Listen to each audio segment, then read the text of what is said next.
AP అసెంబ్లీలో తొలి రోజు జగన్ తీరుపై హాట్ డిబేట్ నడుస్తోంది. అసెంబ్లీలో ఒక్క నిమిషమైనా జగన్ కూర్చోలేదు. అసెంబ్లీ వెనుక గేట్ నుంచి కారులో జగన్ లోనికి ఎంట్రీ ఇచ్చాడు.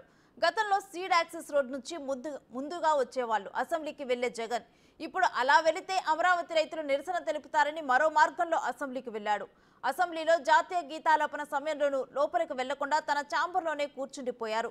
గతంలో 2014, 2019 మధ్య బీజేపీకి కేటాయించిన ఛాంబర్ను ఈసారి వైసీపీకి కేటాయించారు. అదే ఛాంబర్లో తన పార్టీ ఎమ్మెల్యేలు ఎమ్మెల్సీలతో సమావేశమయ్యారు. ఛాంబర్లోని టీవీలో అసెంబ్లీలో ఎమ్మెల్యేల ప్రమాణ స్వీకార కార్యక్రమాన్ని జగన్ వీక్షించారు. ప్రమాణ స్వీకారాలు కాబట్టి పార్టీల వారీగా సీట్లు కేటాయించలేదని ప్రోటెం స్పీకర్ బుచ్చయ్య చౌదరి తెలిపారు. దాంతో జగన్ ఛాంబర్లోనే కూర్చుండిపోయారు. తన పేరు వచ్చే సమయానికి లాబీలో అసెంబ్లీ రోడ్ దగ్గర నిలబడ్డ జగన్ తన పేరు పిలవగానే లోనికి వెళ్లి ప్రమాణం చేశారు. ప్రమాణం చేసిన వెంటనే సభ నుంచి బయటకు వెళ్లిపోయారు.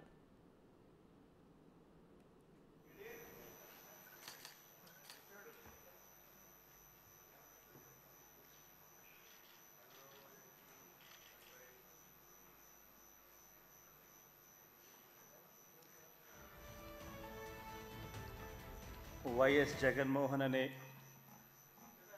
నేను జగన్మోహన్ రెడ్డి అనే నేను శాసనసభ సభ్యునిగా ఎన్నికైనందున శాసనం ద్వారా నిర్మితమైన భారత రాజ్యాంగం పట్ల నిజమైన విశ్వాసం విధేయత చూపుతానని భారతదేశ సార్వభౌమాధికారాన్ని సమగ్రతను కాపాడుతానని నేను స్వీకరించబోయే కర్తవ్యాన్ని శ్రద్ధాసక్తులతో నిర్వహిస్తానని దైవసాక్షిగా ప్రమాణం చేస్తున్నాను.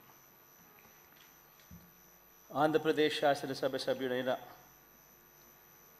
వైఎస్ జగన్మోహన్ రెడ్డి అనే నేను సభా నియమాలకు కట్టుబడి ఉంటానని, వాటిని అనుసరిస్తానని, సభా మర్యాదలను పాటిస్తానని, సాంప్రదాయాలను గౌరవిస్తానని దైవసాక్షిగా ప్రమాణం చేస్తున్నాను.